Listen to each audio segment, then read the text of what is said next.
soit ils doivent demander pardon, soit ils doivent répondre à la justice. C'est fini, leur place, c'est la prison. Biso au côté de la prison parce qu'on réclamait la justice. Mais bango sikoyo, bango ba bomi, bango tambola, totika bango batambola ningwana. Jamais. Nous allons nous impliquer. Nous allons nous impliquer vraiment à donner, même s'il faut qu'on nous coupe les têtes, mais nous allons tout faire pour que nous soit participer à Tana et Loromoko à Zoïtumbunaï. Que tokome sana me nakabilité. Kabili est un système na bango sana. Certainement, bande ko bazu pouvoir bazo banabiso borome sana. Mais oui, certainement to mesana ko benga Félix présent, to mesana considéré comme konzamboka, mais pas avec la Kabili. Donc Eli Kolobanini, il faut une réparation quelque part. Mitema ya bato ebeleza kozoka. Ça, les gens comme les Kalev, les Kanyama, les Kasongo et tous les autres qui nous ont fait souffrir chaque fois avant qu'on pardonne ces gens, à ces gens-là, s'ils veulent vraiment que la commission travaille sur justice et réconciliation, ils doivent commencer par demander pardon à la population congolaise pour la réunion soit que les gouvernements na RTNC qu'on présenter pardon. S'ils ne veulent pas, nous allons lutter jusqu'à sacrifier nos vies. Moutou Aboma aussi c'est un policier à Yebani Batutu Batalaye. Mais commandant donc commanditaire ezali policier Oyotobengi. C'est pas Azaki Major, il paraît qu'il a commis colonel Madame Karine. Yemoutou a ordonné de tirer aussi des balles. Dossier Ezaki n'a parquet de grande naissance de Kinshasa Matete, Oyo Ezara 4e rue. Dossier wana Tomoni Baké na Ngoboy. Et nous avions compris le pourquoi. C'était parce que tout le monde là appartenait à régime Yakabila.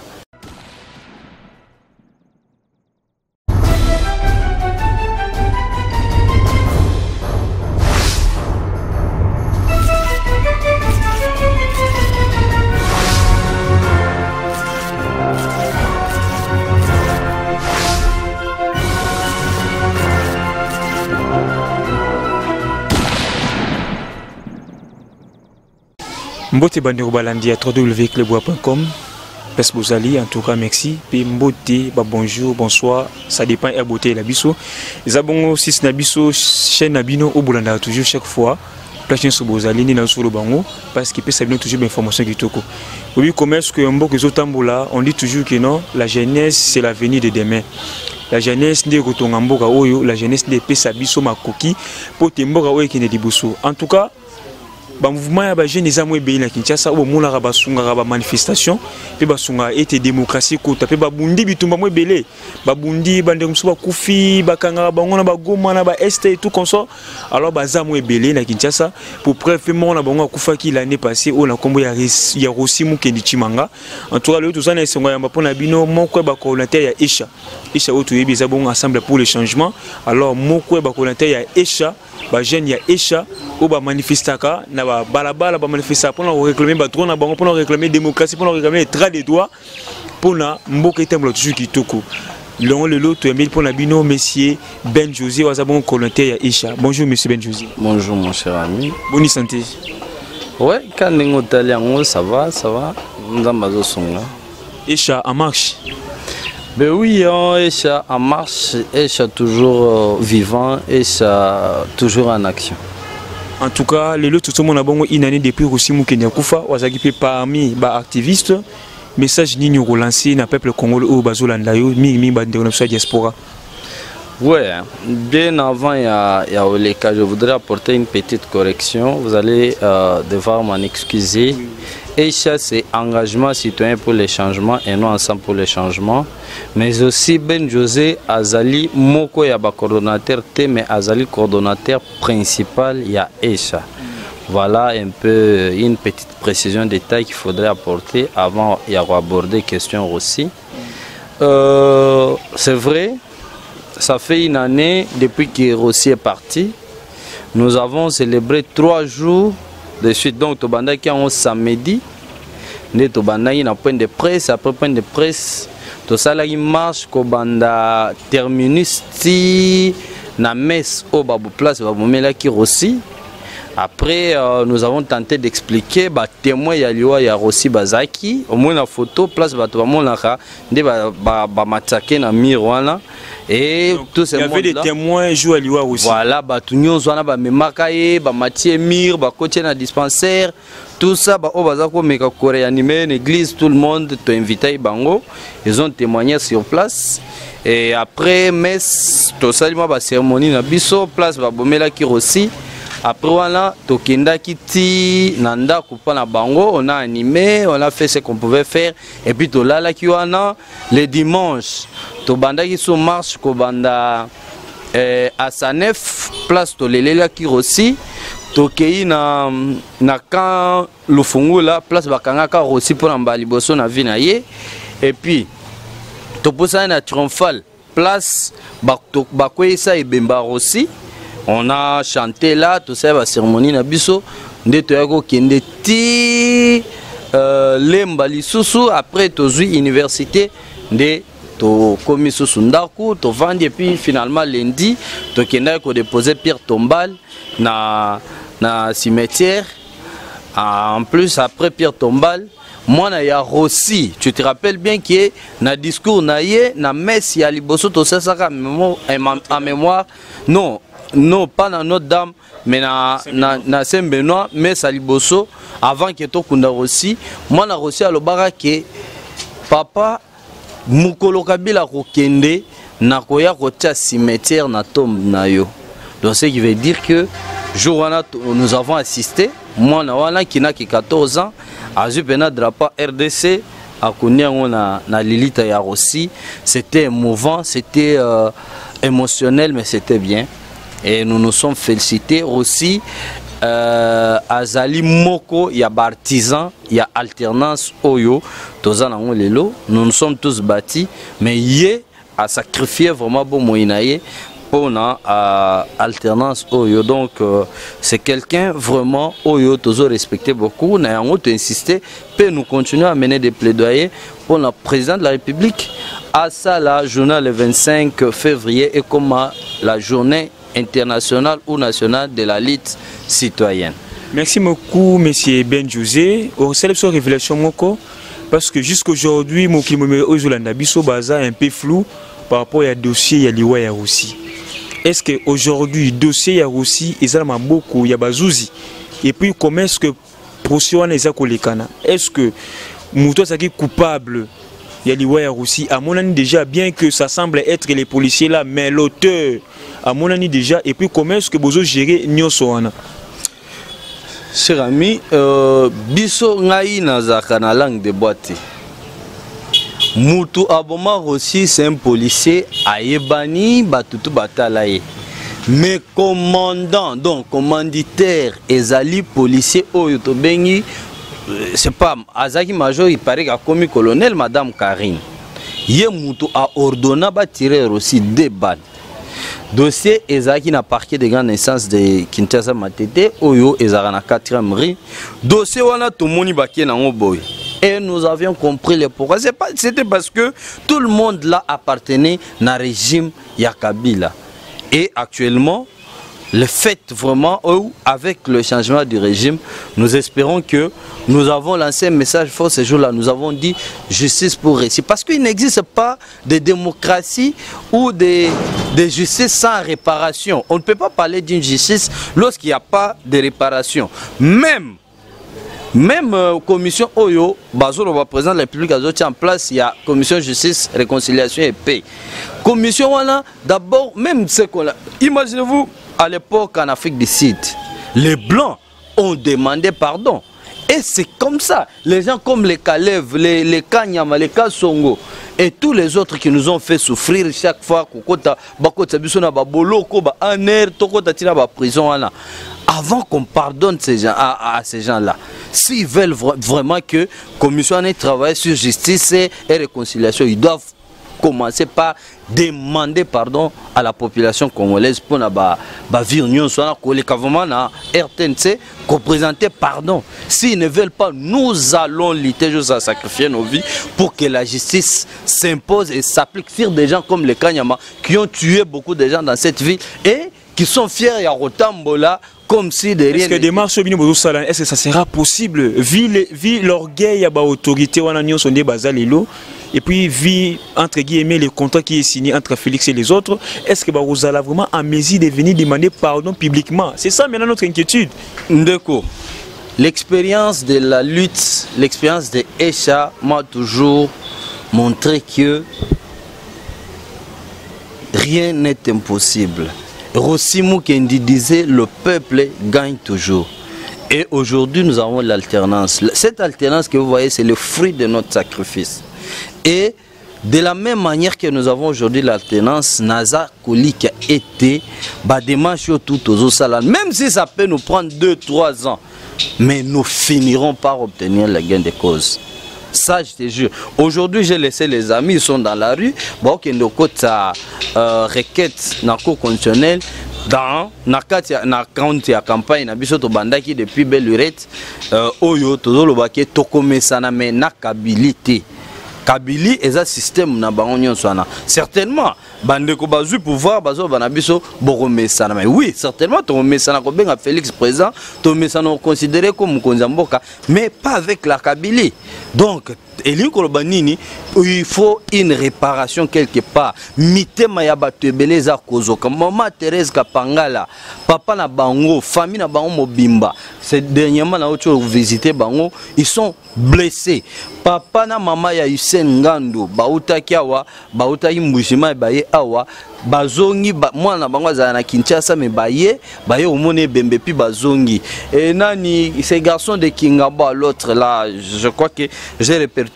Et tout ce monde-là, au Baboma, qui est mon ami de Mandaka, tout ce monde-là, poté zana mitema. Mais ça, ce sont les gens qui sont connus. Mais Oyo, Boma, Oto, Ebite, fausse commune na Maluku, 80 fausses communes dans les Kasaï, tout ce monde-là, il faut qu'il y ait une réparation. Soit ils doivent demander pardon, soit ils doivent répondre à la justice. C'est fini, leur place, c'est la prison. Biso kota prison parce qu'on réclamait la justice. Mais bango sikoyo, bango bomi, baotambola, totika bango batambola ningwana, jamais nous allons nous impliquer.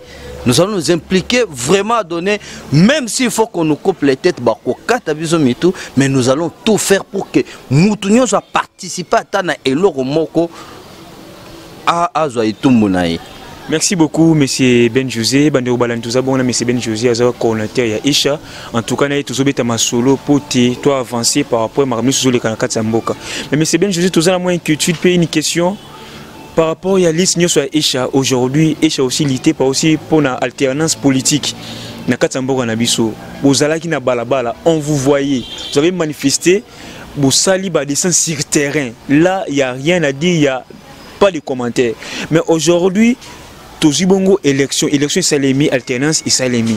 Comment est-ce que Echa est considéré alternance ou on a élection et tout Salemi na Katambo Kanabiso par rapport à l'ito union sur Bosali. Pédi toujours continuer. Ndeko Echa abunda qui pour alternance. Aujourd'hui, alternance n'est plus un rêve mais commis un acquis. C'est comme ça que dans notre première sortie médiatique, Echa a salué cette alternance et Echa reste dans sa position des mouvements citoyens, un mouvement d'éveil de conscience patriotique, un mouvement ayant basé sa lutte sur la reprogrammation de l'homme congolais, c'est-à-dire doté de l'homme congolais d'un nouveau comportement, attitude, habitude, contrairement aux habitudes héritées des colonisateurs. Voilà un peu une globo, l'une des missions de Echa. Et partant de cette mission, l'ITIA Echa continue. Parce que pour reprogrammer la mentalité de cet homme congolais, on ne peut pas parler d'un état de droit au moment où les gens sont encore dans la mentalité moko et zaliba. Il faut ramener tout le monde dans le niveau à comprendre que Topé Saka exemple Moukié. Exemple, je voudrais faire comprendre quelque chose. Omoni Tshisekedi, Shadari, Fayulu, tout ça. Tant on banda koya awa pendant la campagne, bazoya koye biso bande kona biso voter ngai na osala boy. Et nous on fait comprendre à cette population que ces gens-là ne sont pas différents na yo. Tant aussi ça aux diplôme d'état, aux diplôme graduat, aux kende kokot sa demande d'emploi dans une entreprise. Non, aux comme mukando bité engagé ngai na osala bino boy na boy. Ils ne sont pas différents. Batu cause la complexité devant les gens qu'on appelle les candidats au président. Le fait qu'on vote nos lié, c'est-à-dire au engager une entreprise et c'est quoi ton rôle? C'est de contrôler. Comment est-ce qu'on peut savoir Moussala, contrôler? C'est un peu ça l'objectif à Echa, c'est de faire comprendre na Batouké, Batouana Bomoniwana Binonde Boche Bango.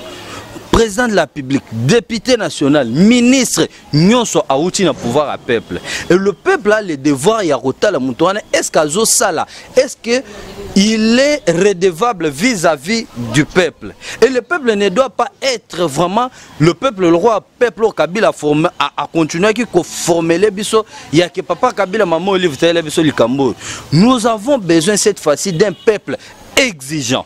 Un peuple rôle mais c'est Tshisekedi, tu es président de la République, Tala Liboulou et Katani, par exemple, Ndenge Katana Areza Pewana, mais c'est Tshisekedi, Yaka Otala Oyo, tu es vraiment président de la République, tu dois intervenir parce que tu avais dit que tu seras proche du peuple.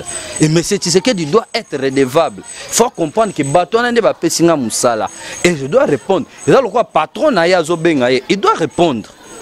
Et c'est comme ça. Notre objectif est que même le peuple n'a comprendre que ni campagne sociale qui pendant période de campagne électorale, c'était pour faire comprendre au peuple congolais que vous avez un pouvoir.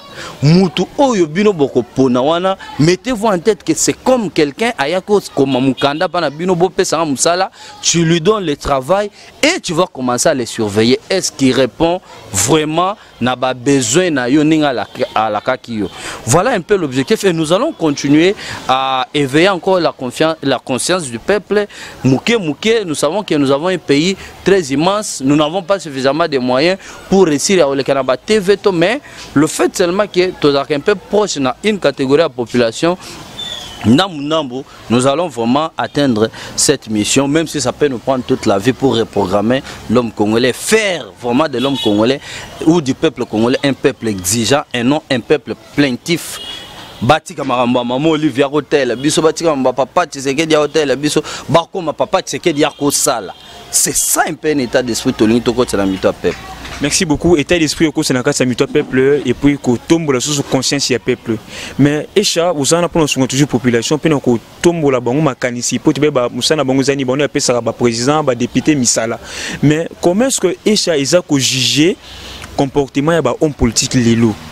Entre autres, l'élection de notre Soloba, Missouba qui va gagner, Missouba qui va gagner, et tout le monde a un meeting par-ci par-là. Le peuple a toujours manipulé, le peuple a un mabé, a kuna mabé. Alors, besoin de juger le comportement en Andengeni, le peuple, l'élo, la carte, Yambo, Kanabiso. Oui, Echa, comme je l'ai dit au départ, Echa a salué l'alternance. Mais c'est qui est vrai que dans notre première sortie médiatique, je ne sais pas sur vos acquis, on a salé un camp au point de presse sur ça qui n'a pas de quoi ici, na Gloria Senga. Tolobaki boye wana après publication des résultats pananga Tolobaki to salut alternance to féliciter quand même monsieur Tshisekedi pour la élection naie et puis to senga ki na ndeko Fayulu a usé na ba moyens légaux nyonso pour réclamer sa victoire si jamais il reconnaît que c'est lui qui a été élu. Après ça ndeko Fayulu nous a écouté parce que nous avons Naï, nous avons discuté. Je n'avais pas eu la chance. J'ai rencontré Félix 4 jours. Il y a publication, il y a co-constitutionnel, mais j'avais tenté. Il y a donc Kabund, Kabouya, Peter, je l'ai refait passer le message pour la Félix. Et j'ai rencontré Fayulu, j'ai rencontré beaucoup Batupé à la Mouka pour expliquer que vous avez un rôle à jouer. Et aujourd'hui, le pays est en un virage. Vous avez possibilité à pousser un démarrer, à freiner un peu libéla. Ils ont des moyens légaux, étant donné qu'ils sont opposants, to sengi bino bosangana, tout continuer. Ah non, moi j'ai pas de problème. Fayulu certainement, il nous a dit clairement que c'est moi qui ai gagné. Ce qui peut faire Félix te dit c'est moi qui ai gagné. Bon, de toute façon, Binotou pour recourir na cour constitutionnelle. Clairement, cour constitutionnelle a rendu ce qu'il a rendu comme verdict et nous avons tous suivi. Si on veut être honnête vis-à-vis de nous-mêmes, nous avons suivi les procès par devant la cour et la cour a fini par se prononcer pour proclamer Félix comme président définitif. Et nous estimons qu'il était important, Félix aussi dans son discours, le roi Sengaïke, Balamboga Toubaya va travailler dans Fayulu. On croyait que Fayulu pouvait dire, bon voilà, on ne peut pas brûler le pays, mais tout ça quand même malheureusement c'est pas ce qu'il a fait, mais il est dans son droit. Azamona Mboka, il a sa liberté et c'est aussi ça un état de droit. Azo continue à réclamer vérité des urnes et Félix est aussi en train de gérer le pays. Donc ce que nous pouvons dire à notre niveau, c'est de saluer l'alternance comme d'habitude, mais chacun est libre. Nous sommes nous réclamons combattants de la liberté et Fayulu est libre, il y a cautionné Mboka que ça la meeting naïe et Félix est en train de gérer. C'est ça notre constat. Aujourd'hui, Félix au pouvoir, RTNC libéré, les manifestations ça continue. Est-ce qu'on peut espérer encore davantage que non, ma changer encore de plus en plus? Nous sommes médias. Ba média ndenge zo funga maboyi oyambi sangwana ndenge ni oyambi atiti wana ndenge ni parce que les bureaux n'inquiètent plus lui tout le monde a commerce que bato tambola librement et puis kimia nyonso wana. Oui, ce sont des signaux forts, déjà avec révocation à Salaki, DG Bazaki impliqué dans la corruption. Geste Neyaki a voyagé, Mbongo Etikali, Aya Zonissa en caisse de l'État. Ce sont des histoires qu'on par rapport à notre génération. Mais de voir un président de la République à se déplacer à Zongi, Mbongo Etikala qui, peu importe le chiffre, mais quand même à ça symboliquement, on a après voyage, à l'État, ce sont des signaux forts.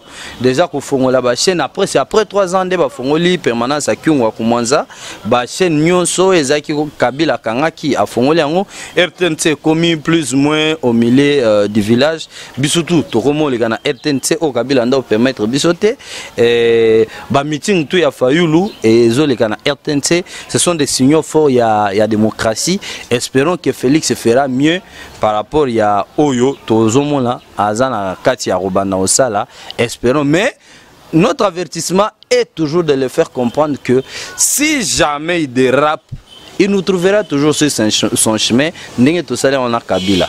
Nous implorons vraiment l'Éternel à ça la bien, à répondre vraiment n'attente à peuple peuple yembela qui jourana qui kobo santé papa lobaki le peuple d'abord. Donc mais ceux qui jamais a dérapé et il nous trouvera toujours sur son chemin parce que nous on n'est pas là pour un individu qui soit président ou pas, mais on est là pour les Congolais. Aujourd'hui, toujours espérer changement, mais changement est avec les hommes. Alors, Echa propose quelle solution au président de la République par rapport aux hommes qui travaillent, surtout pour le prochain gouvernement? Parce que selon d'autres Congolais, ils déclarent que non, la plupart des ministres qui n'ont qu'à la base ont été. Est-ce que ou bien soit on doit toujours chercher la paix avec tous? Je crois que tout dépend de la politique ou de la vision ou du pouvoir du président de la République. Je crois Nalanda qui déclaration Nemoussou Salobi, Premier ministre Rosala Touroyo, Ayebaku, à Kozala, moi la Moussala peuple. Et lorsqu'on est président de la République, on est garant de bon fonctionnement de toute la nation. Donc on est premier citoyen. Donc tous les Congolais sont Congolais, mais Mokonde Congolais, il y a Liboso et Zaïe. Commandant, donc tous les militaires, mais militaires à Liboso et Zaïe. Tous les policiers, c'est pareil. Tous les fonctionnaires, il est le premier fonctionnaire, il est tous les numéros 1. Donc il a un pouvoir même sur le Premier ministre. La peur est que ils n'ont pas réussi à avoir la majorité au Parlement. Le Premier ministre Bima n'a qu'un yaba médiocre. Mais le problème c'est que les Français disent la poisson commence par pourrir par la tête. Donc Le problème aussi avec l'ancien régime, c'était Moutou. Kabila nde azaki pena kopola. Alors, on ne pouvait pas espérer que ministre naye bazala exemplaire. Mais moi là-bas que nous avons 15 personnes pour travailler dans bon bien. Donc c'est qu'il y a qui bien. Écoutez, théorie wana, j'ai parlé de ça plusieurs fois. Aux 15 personnes, aux Mokonzi, qu'est-ce qui te manquait à Bengala? Aux Bangwana ou 15 personnes. C'était quoi? Pendant 18 ans, nous avons 15 personnes, tu es en train de te plaindre comme un petit enfant au moment où le pays est en feu. Mboka, t'as l'état au Kabila Tiki Mboka. Mais 15 personnes là, lorsqu'on est un chef, c'est le chef qui s'est choisi ses collaborateurs. Yoza chef, yom tokoloba ndeko, yoza mayele yaka, yoza expert en telle matière yaka, yoza. Mais tu peux pas prétendre qu'aux alaka wana, aux autres il en a 15 personnes. Mais tu n'as pas 15 personnes, qu'est-ce que tu attends pour changer, pour en chercher? Tu vois ce pays manquait de 15 personnes? Non, c'est tout simplement parce que ils voulaient qu'il y ait un espace libéral où Moutounionso pouvait venir et Zakop Kotawana s'est retrouvé. Kotawana s'est retrouvé, Mounionso a vu un million à tenir dans la poche et Sili à Palangani, c'est tout. C'était pas. Et je crois que si Félix vraiment pouvait s'imposer et imposer une certaine discipline, il y a contrôle sur le ministre pour que chaque ministre, nous allons nous impliquer sur ça. Nous avons un projet de contrôle citoyen pour la bonne gouvernance et c'est à travers ce projet-là que ECHA sera en train de suivre les actes, non seulement des DG, même les députés. Les députés croient qu'ils sont en train de contrôler les ministres, mais nous, la population, nous allons commencer à contrôler comme banda ba député tina président de la République. Et nous avons un projet comme ça, neto bando landela bango oyo azo megara ko déraper mukeka caméra no onde na oya na lobeli bango mabe et finalement tokepe to porter bango plainte et nous allons so ba député ba ozamaka sa olongolisa ba ministre muso système nous le mouvement citoyen to sala. Merci beaucoup Ndeko Ben José, en tout cas Bandero Balandi, aux hommes on commence que toujours évoluer pour l'entretien de Lilo. En tout cas toujours chité parce que TV Zangonga, mais tout ça la moins question moko semble être politique. Aujourd'hui la RDC est visé un état souverain, mais toujours on commence que selon d'autres Congolais ba benga ingérence ya ba mindele. Lelo bandeko na biso oyo ba buti Corneille Nanga Basengezi Luamba Minaku bazabongo sanctionné par les États-Unis. Alors ce n'est pas une façon ya ko tchaso so moto na kata mboka et pas impérialiste. Oui, merci beaucoup Ndeko. Je crois qu'il faudrait comprendre que ba sanction là et zali ba sanction oyo américain ba avertissaki qui depuis 2015.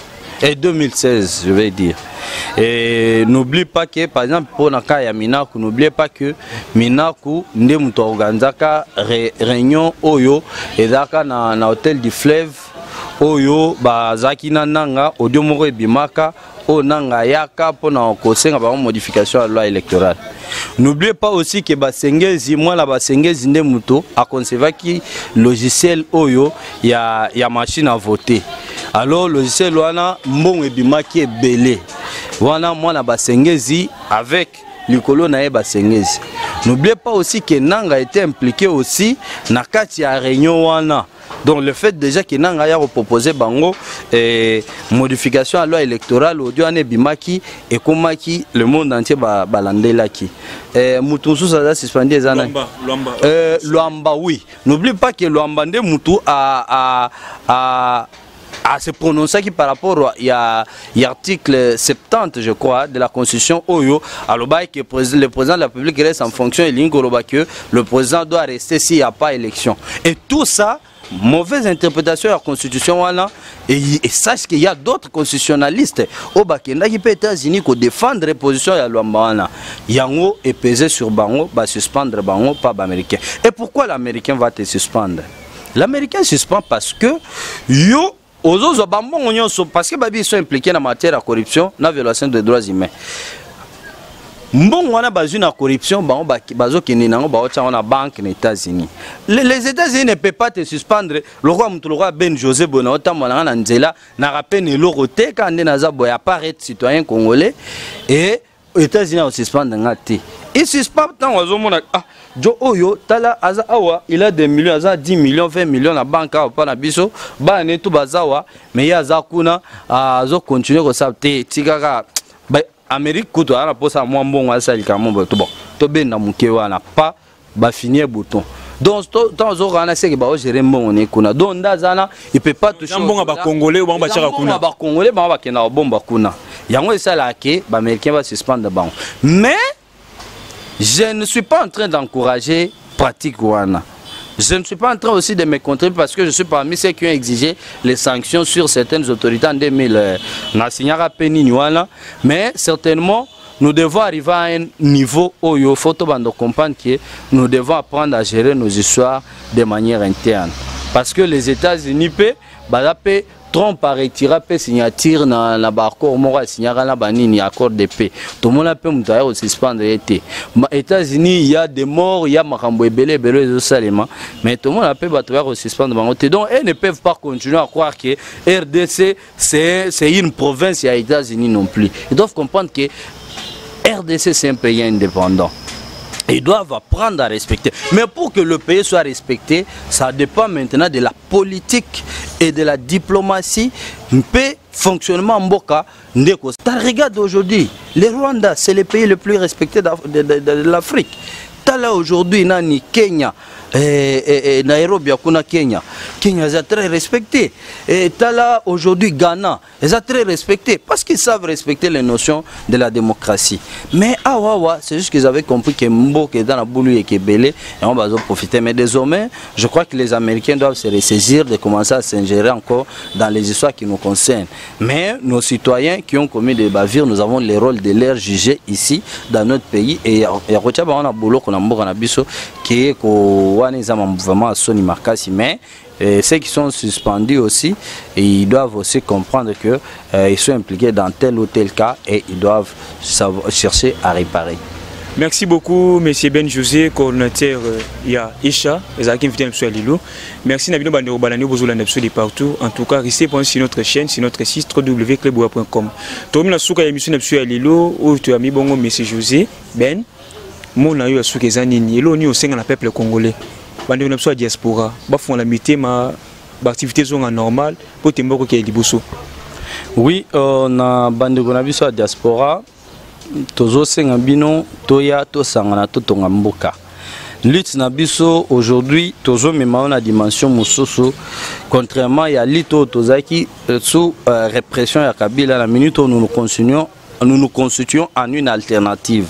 Donc, au bando aux alaka rapproche un pont entre la population et les dirigeants.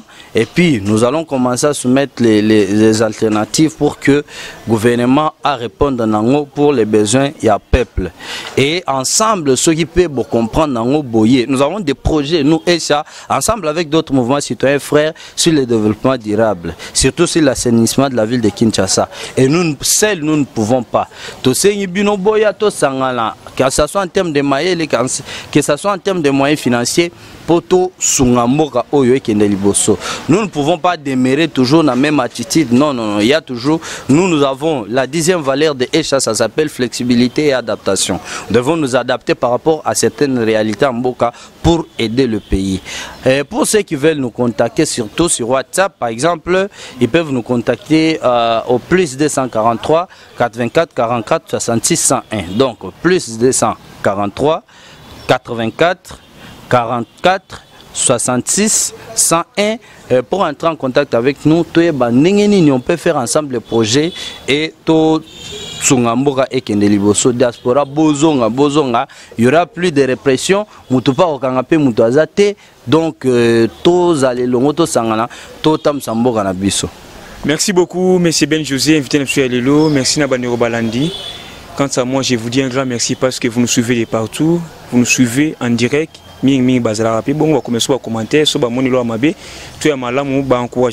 C'est ça, c'est que nous voulons pour construire un Congo meilleur, un Congo prospère. En tout cas, je salue de la nation Place Azali, je salue Madame Pichumangaya, Herman Ampo ainsi que Francis Wala derrière la caméra. C'est votre chaîne, restez branchés et puis vous s'abonner toujours pour nous retrouver toujours à Malam. On va toujours continuer avec Esha sur les activités. Nakata balabala tokoya na caméra pour tout la Sabino commerce que Esha est toujours déterminé pour la liste nae ya Mboka. Merci beaucoup, bye, à la prochaine.